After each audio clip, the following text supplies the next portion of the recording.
Hello， 我係90嘅導演阿 Man， 歡迎嚟到每月回顧系列啦。咁呢一個系列就係回顧翻我哋每個月做過嘅作品，揀選一啲比較深刻同難忘嘅 project 同大家分享。如果中意呢一類型嘅內容，記得 follow 我哋嘅 Instagram、subscribe 我哋嘅 YouTube channel。咁我哋今次就會分享我哋3月做過嘅一啲 project。好啦，嚟到3月份，3月份呢，如果有睇過我哋1月、2月嘅話，我哋都 keep 住有出去拍嘢啦。其實我哋去到3月份，反而呢，我哋冇乜出去拍攝㗎。但係我哋由2022年開始呢，就一直有一啲教班嘅服務啦。咁所以呢，我哋3月份係去咗一啲學校，去教一啲少數族裔嘅人士、一啲學生，去教佢哋點樣去拍攝嘅影片嘅製作啊。基本上嘅一啲最簡單嘅一啲 set up 啦，點樣去開腳架啊，點樣去一啲構圖啊，點樣去用一啲嘅鏡頭啊等等嘅一啲基礎嘅課程。咁我哋去一啲學校度教佢哋咁樣咯。係啦，咁呢個就係3月頭我哋做咗一件事啦。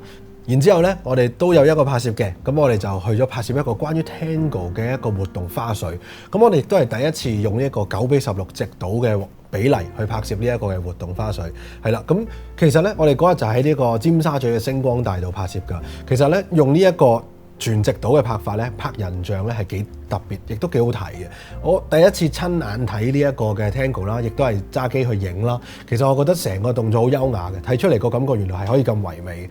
咁我就諗緊有啲乜嘢可以再令到件事升華啲呢？即係唔好話淨係影住啲人啦，淨係上堂啦，交代下個環境同埋即係借住下嗰個 mood 啦。咁星光大道嗰度呢，就係一個金像獎嘅一個獎座，一個巨型嘅雕像咁樣嘅。咁我就借助嗰個位置做一個散景，然之後前面就有啲人喺度跳舞，咁個景就有個襯托嘅感覺。咁我覺得出嚟個效果都幾特別，即係令到成個片冇咁悶，就有啲藝術啲嘅 feel 係啦。咁所以呢一個係我第一次用直倒去拍一個活動花絮啦，而唔係淨係話記錄住成個嘅highlights 嘅重點，係仲有一啲諗緊有啲咩分鏡可以令到嗰個主題突出少少咁樣嘅。咁同一時間啦，我哋喺3月份入邊呢，我哋就正籌備住一個全新嘅方向。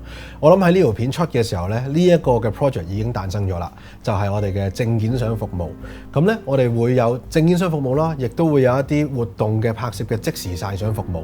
咁特別講緊證件相呢，我哋仲會有一啲限時嘅優惠添。咁除咗公司我哋90嘅發展之外啦，我亦都有自己嘅個人嘅發展啦。咁同朋友一齊搞咗個broadcast 嘅 channel 就係口欠水，咁咧呢一個 channel 主要都係吹下水，成班朋友一齊乜嘢話題都會講，分享下唔同我哋嘅近況，或者分享下我哋一啲工作上或者生活上遇到嘅嘢，嬉笑怒罵傾下偈。咁如果中意嘅話，都可以 subscribe 我呢一個嘅 YouTube channel。多謝大家收睇呢一個3月份嘅回顧啦，希望呢一啲嘅資訊可以幫助到大家影片製作上或者係工作上嘅一啲嘅啟發。